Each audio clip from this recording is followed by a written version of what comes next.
नमस्कार, आप देख रहे हैं साधना न्यूज और मैं हूं आपके साथ रीना। साधना न्यूज के पॉलिटिक्स फर्स्ट में भाजपा नेता, जनसेवक, धर्म प्रेमी और पाटन जनपद के सभापति प्रणव शर्मा से दुर्ग संभाग ब्यूरो ललित साहू ने खास बातचीत की। इस मौके पर भाजपा नेता प्रणव शर्मा ने बताया कि प्रदेश में जब से भाजपा की सरकार बनी है तब से अब तक सर्वहारा वर्ग के लिए भाजपा की साई सरकार लगातार गारंटियों को पूरा कर रही है। उन्होंने कहा कि विकसित भारत समृद्ध छत्तीसगढ़ के तर्ज पर समृद्ध पाटन बनाने के लिए हम संकल्पित हैं। पाटन जनपद के अंतिम व्यक्ति तक सरकार की योजनाओं को पहुंचाने के लिए हम निरंतर प्रयास कर रहे हैं। आप इस 1.5 वर्षों के सफर को सरकार की किस तरह से देखते हैं? केंद्र में भारतीय जनता पार्टी की सरकार होने से और राज्य में भारतीय जनता पार्टी की सरकार होने से हर जन तक के सरकार की योजनाओं का सीधा लाभ जनता को मिलता है। तो राजनीतिक क्षेत्र में आपको आने की आवश्यकता क्या पड़ी? जैसे मेरे माता का परिवार जनसंघ के परिवार से जुड़ा हुआ है, तो आप समझ लीजिए कि खून में ही हमारे राष्ट्रवाद और राजनीति ये दोनों साथ में हमको विरासत में मिला। राजनीतिक क्षेत्र में कदम रखते हैं, चाहे कोई भी पर्सन हो, तो कई तरह की स्टेप से गुजरना पड़ता है, साम दाम दंड भेद। तो आए हैं जी, तो बोलते हैं ना, ओखली में जब सर दे दिया तो फिर क्या देखना, क्या लकड़ी का मूसल और क्या लोहे का मूसल। जी जी जी। तो अब आ गए हैं तो सभी चीजें एक्सेप्ट है, करना है। और पिछली सरकार कांग्रेस की थी, भूपेश बघेल साहब जो है इसी विधानसभा से विधायक थे, और आप इसी विधानसभा से आते हैं। कितना अंतर देख पाते हैं दोनों सरकार में? जमीन और आसमान का। जी, कितना अंतर? जी, कैसे? बहुत ही अंतर है, क्योंकि हमने तो देखा वो 5 साल, तो हमको दिखा कि भ्रष्टाचार, करप्शन, गुंडागर्दी तो सर चढ़ करके बोल रहा है। नमस्कार, मैं हूं ललित, दुर्ग संभाग ब्यूरो। एक बार फिर से आप सभी दर्शकों का साधना न्यूज पर बहुत स्वागत है। और आज हम राजनीतिक मुद्दों पर बेहद ही खास मेहमान से रूबरू होने जा रहे हैं, जो पाटन जनपद के सभापति हैं और पहले से ही विगत 28 वर्षों से वो जनसेवक के रूप में काम कर रहे हैं और लगातार वो सामाजिक, राजनीतिक और धर्म प्रेमी के रूप में वो अपनी उपस्थिति दर्ज कराते रहे। सबसे पहले शर्मा साहब, आपका साधना न्यूज पर बहुत स्वागत है। बहुत बहुत धन्यवाद जी। लगातार भाजपा की सरकार को, छत्तीसगढ़ में साई की सरकार को 1.5 वर्ष से अधिक हो रहे हैं, और इन 1.5 वर्षों में जो मोदी की गारंटी है, मुख्यमंत्री साय साहब की जो गारंटी है, वो अलग अलग वर्गों में पूरी होती दिखाई दे रहे हैं। आप इस 1.5 वर्षों के सफर को सरकार की किस तरह से देखते हैं? मैं इसको बहुत सफल कार्यकाल के रूप में देखता हूं, हमारी भारतीय जनता पार्टी की सरकार और राज्य में माननीय मुख्यमंत्री विष्णुदेव साय जी की सरकार को जी। और केंद्र में भारतीय जनता पार्टी की सरकार होने से और राज्य में भारतीय जनता पार्टी की सरकार होने से हर जन तक के सरकार की योजनाओं का सीधा लाभ जनता को मिलता है। जी। और आप अब सभापति भी हैं पाटन जनपद के जी, तो राजनीतिक क्षेत्र में आपको आने की आवश्यकता क्या पड़ी? क्योंकि आप तो पहले से ही जनसेवक हैं जी, धर्म के क्षेत्र में काम कर ही रहे हैं। बिल्कुल जी, धर्म के क्षेत्र में भी काम कर रहा हूँ, शिक्षा के क्षेत्र में भी काम कर रहा हूँ। जी जी जी। राजनीति में मेरा शुरू से बड़ा इंटरेस्ट रहा है जी। और जैसे मेरे माता का परिवार जनसंघ के परिवार से जुड़ा हुआ है, तो आप समझ लीजिए कि खून में ही हमारे राष्ट्रवाद और राजनीति ये दोनों साथ में हमको विरासत में मिला जी। हम सक्रिय राजनीति में तो नहीं रहे कभी, लेकिन इच्छा थी और लगता था कि अगर जो मेरी विचार है उस विचारधारा को लेकर के जो मैं काम करना चाहता हूं, जैसे हमने दूसरे क्षेत्रों में काम किया तो काम करके दिखाया जी, और उसका रिजल्ट लाया, तो अगर हम राजनीति में आएंगे, जन से तो यहाँ काम करेंगे तो उसका रिजल्ट भी जनता को दिखेगा। इस उद्देश्य के साथ मैं यहाँ पे आया जी। आप पिछले समय आपने धर्म के क्षेत्र में एक बड़ा कार्य आपने किया जी, और काफी बृहद रूप से जो धर्म के गुरु जो आए हुए थे जी, किस तरह का कार्यक्रम था ये हमने रामनवमी का मनाया था पर्व जी, जो कि पाटन क्षेत्र के आरजाम गांव में था, और ये ऐतिहासिक भव्य शोभा यात्रा थी जिसमें हमने सम्मानित संतजनों को बुलाया था और उन्होंने पूरे जनता को अपना उद्बोधन दिया, एक दिशा दिखाई कि हमें कैसे समाज को ले जाना है, कैसे अपने परिवार को चलाना है और धर्म की रक्षा करते हुए कैसे हमको चलना है जी। और शर्मा साहब, जब आप राजनीतिक क्षेत्र में कदम रखते हैं, चाहे कोई भी पर्सन हो, तो कई तरह की स्टेप से गुजरना पड़ता है, साम दाम दंड भेद। तो कितना मजा आ रहा है आपको? ठीक है, अब आए हैं जी, तो बोलते हैं ना, ओखली में जब सर दे दिया तो फिर क्या देखना, क्या लकड़ी का मूसल और क्या लोहे का मूसल। जी जी जी। तो अब आ गए हैं तो सभी चीजें एक्सेप्ट है, करना है। और चूंकि जी। अभी एक चुनाव मैंने लड़ा और मैं जी। जानबूझ करके इस जी। चुनाव लड़ा कि मुझे जी। कम से कम अनुभव हो जी। कि चुनाव कैसे लड़ा जाता है, क्या क्या चीजें होती है। जी। और भले ये चुनाव जैसा भी था, लेकिन मुझे एक अच्छा खासा अनुभव मैंने ले लिया, जी। क्योंकि अच्छे प्रतिद्वंदी से मेरा मुकाबला हुआ था और वो राजनीति के हर पार्ट को अच्छे से पढ़े हुए हैं। जी। तो मैं बहुत कुछ सीखा इस चुनाव से। जी, मुझे लगता है कि आपका सहज और सरल जो स्वभाव है उनका भी बेनिफिट इस जो पिछले चुनाव में आपको मिला। जी, जनता जो है बहुत समझदार होती है। जी। जनता को समझ में आ जाता है आपके मन के अंदर क्या है, वही आपकी जुबान में निकलता है, वही आपके आदत व्यवहार में रहता है। और जनता इस चीज को बहुत अच्छे से समझ जाती है कि कौन व्यक्ति का मन कैसा है, उसका क्या उद्देश्य है।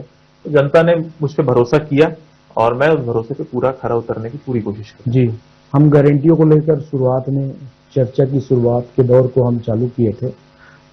प्रधानमंत्री आवास योजना जो पूरे प्रदेश भर में जो कृषि और आवास मंत्री है माननीय शिवराज सिंह चौहान के नेतृत्व में भरपूर छत्तीसगढ़ को जो है टारगेट के साथ लक्ष्य जो दिया है, और उसके साथ यहाँ के मुख्यमंत्री और दोनों डिप्टी सीएम, प्रभारी मंत्री, तमाम लोग जो है प्रयास कर रहे हैं कि हर जरूरतमंद परिवार का जो छत है वो पक्की हो। आपके क्षेत्र में किस तरह से उस योजना का लाभ दिलवा पा रहे हैं? अब ये जो योजना है हमारे प्रधानमंत्री आवास की योजना, ये बीते 5 वर्षों में कांग्रेस की सरकार में ये ठप पड़ी थी जी। और आम जनता में इसका बहुत रोष था। जी। तो वो आपको सीधा सीधा राज्य के विधानसभा चुनाव में भी देखने मिला, आपको नगरीय निकाय चुनाव में भी देखने मिला और त्रिस्तरीय पंचायत चुनाव में भी देखने मिला कि जो जनता, आम जनता की मूलभूत चीजें हैं उसको भी यहाँ की सरकार ने रोक के रखा था। इसलिए भारतीय जनता पार्टी को जनता ने मौका दिया, चाहे पंच से लेकर के पार्लियामेंट तक के अब ज्यादातर जगह पे भारतीय जनता पार्टी की सरकार है।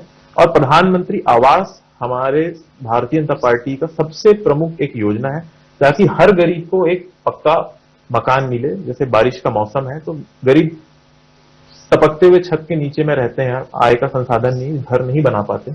तो अब सरकार बहुत तेजी से पुराने जिनका लिस्ट में नाम था, जो पात्र थे, उनको देना चालू कर रही है। कुछ लोगों का अभी बिल्कुल आ चुका है, कई लोगों का आने को है, लगातार आ ही रहा है।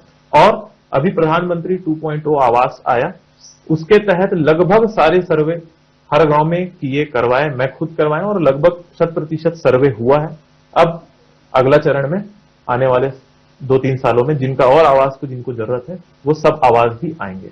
महतारी वंदन योजना, जिस योजना ने पूरा सरकार ला दी और जो वर्तमान जो पूर्व में जो सरकार थी उनको विलुप्त कर दी।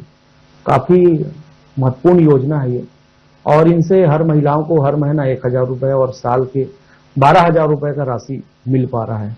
और कहीं न कहीं महिलाओं में काफी परिवर्तन आया है, महिलाएं समृद्ध हुए हैं। आप किस तरह से देख पा रहे हैं इसको? ये तो फ्लैगशिप योजना की तहत मैं इसको देखता हूं और ये बहुत ही क्रांतिकारी कदम है जी। क्योंकि महिलाओं के हाथ में जो पैसा जाता है तो उसका वो बहुत सोच समझ के और सही जगह उपयोग करती है। तो लगभग 70 लाख महिलाओं को छत्तीसगढ़ में हर महीने 1,000 रुपए भारतीय जनता पार्टी की सरकार, माननीय विष्णुदेव साय जी की सरकार के द्वारा दिया जाता है। और मैं तो हर गांव में लगातार जनता से जुड़ा हुआ हूं, जनता से मिलता रहता हूं। मैं पूछता हूं तो लगभग सारी महिलाओं के खातों में 1,000 रुपया आता है और उससे उनको बहुत सहायता मिलती है। उनके दैनिक दिनचर्या के कुछ कुछ छुटपुट काम के लिए उनको किसी पे निर्भर नहीं रहना पड़ता, उनका काम आराम से चल जाता है। जिनकी नई शादियां हो रही हैं, जिनका नाम छूट गया था, वो लोगों के लिए भी हमारी सरकार ने आश्वासन दिया है कि वो फिर से महतारी वंदन योजना खोलेंगे और उनका नाम फिर से जुड़ेगा जिनका छूट गया। जी। और एक योजना को हम बिल्कुल जिक्र और करेंगे, रामलल्ला योजना। इस योजना के माध्यम से प्रदेश भर के जो हजारों जो वरिष्ठ जन हैं वो अलग अलग तीर्थ यात्रा की, और अभी तो हाल में वो जो योजना जो है विराम पे है, लेकिन मुख्यमंत्री तीर्थ योजना की जो शुरुआत हुई उसमें भी ये मौका मिल पा रहा है। तमाम अलग अलग योजना की शुरुआत सरकार कर रही है। इस योजना को आप किस तरह से देख पा रहे हैं? आप कितने लोगों को बाहर भेज पा रहे हैं? ये जो योजना है इसको हम बहुत, इसके लिए अलग दृष्टिकोण हमको चाहिए। ये सिर्फ कोई कंक्रीट का बनाना या कोई विकास करना तक कि ये सीमित नहीं था। ये एक सांस्कृतिक परिवर्तन है जो कि प्रधानमंत्री मोदी जी के केंद्र में सरकार आने के बाद ये परिवर्तन हमको देखने मिला। 2014 के बाद मैं खुद भारत में कई जगह गया हूं, कई तीर्थ स्थल गया हूं। कई जगह जाने में हमको बदबू आता था, नाक बंद करना पड़ता था। हम अपने ही हिंदू होकर के अपने ही भारत में देवी देवताओं की स्थिति देखते थे तो हमको बहुत तरस आता था मथुरा गए, वहां गंदगी है, और काशी विश्वनाथ की गलियां तो मतलब जाने लायक भी नहीं रहती थी पहले जी। लेकिन उनके आने के बाद उन्होंने हर तीर्थ स्थल को बहुत अच्छे से साफ सुथरा और एक बृहद पैमाने पे, क्योंकि हमारे देश की जनसंख्या 140 करोड़ है जी।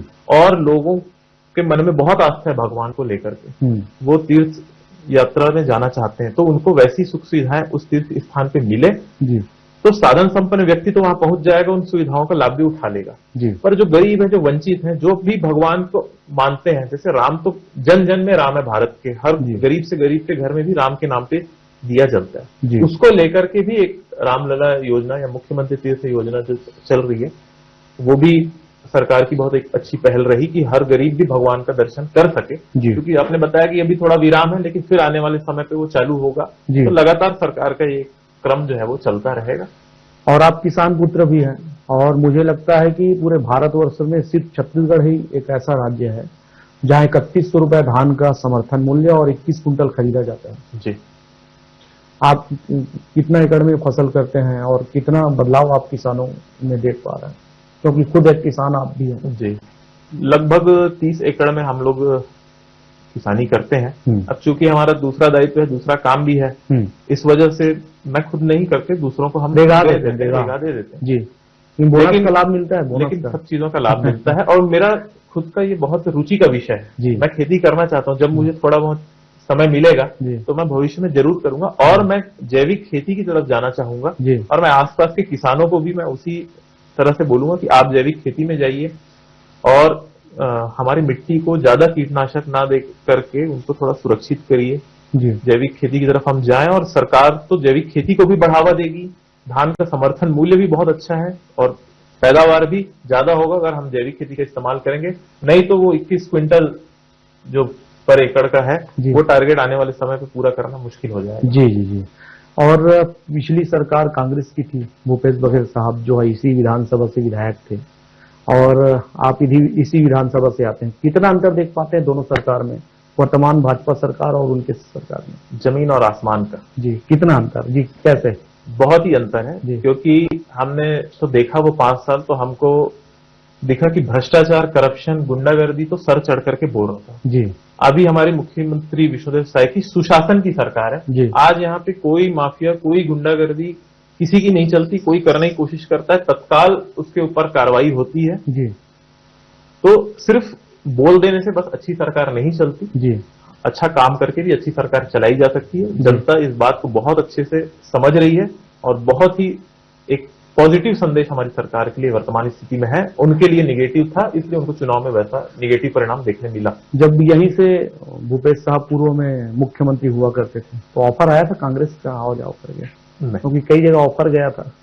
मेरे पास ऐसा कोई ऑफर? जी, क्योंकि लगभग 3000 से अधिक बच्चे पढ़ते हैं और उनके पालक डायरेक्ट आपसे हैं। उनको ये बात का शायद जानकारी होगा कि मैं जी बिल्कुल जी राष्ट्रवादी पार्टी, भारतीय जनता पार्टी के लिए जी जान से समर्पित हूँ। जी, उन्होंने कभी ऐसा, उस पार्टी की तरफ से मुझे कभी कोई ऑफर नहीं आया। जी, उनको पता है कि मैं ये कभी परिवर्तन नहीं करूँगा। जी जी जी। और लास्ट वक्तव्य आपका, जनता को किस तरह से मैसेज देना चाहते हैं इन 1.5 वर्ष के कार्यों को बताते हुए, योजना का लाभ किस तरह से लोग? जनता के हर चीजों के लिए तो सरकार आपके द्वार तक आ ही रही है। अभी सुशासन तिहार भी लगा और उसमें लगभग हर जनता का बहुत सारा काम हुआ। ज्यादातर लोगों को आवास से संबंधित समस्या थी जो कि पूर्व में 5 सालों में नहीं हुआ, वो अब क्रमशः धीरे धीरे आ रहे हैं। तो उसके लिए मैं जनता से एक ही चीज का आग्रह करूंगा कि आप थोड़ा सा प्रतीक्षा करिए, सभी का आवास आएगा और सबको प्रधानमंत्री आवास योजना का लाभ मिलेगा। उसके साथ और भी जो सरकार शासन की योजनाएं हैं वह चल रही हैं। अगर मेरे क्षेत्र संबंधित किसी को समस्या है तो जनता मुझसे सीधा संवाद कर सकती, मैं उसका हर संभव प्रयास करूंगा उसकी समस्या का निराकरण करने के लिए। तो हम प्रणव शर्मा साहब से चर्चा कर रहे थे, जो भाजपा के सक्रिय नेता हैं और पाटन जनपद के सभापति हैं और शिवम विद्यापीठ स्कूल के डायरेक्टर हैं। तमाम पदों में रहते हुए धार्मिक, राजनीतिक और अलग अलग क्षेत्रों में अपनी उपस्थिति दर्ज कराते रहे हैं। हम और भी अपडेट करने के लिए मुलाकात कराते रहेंगे आपको। बहरहाल दीजिए इजाजत। कैमरा पर्सन लोकेश के साथ साधना न्यूज के लिए ललित छत्तीसगढ़।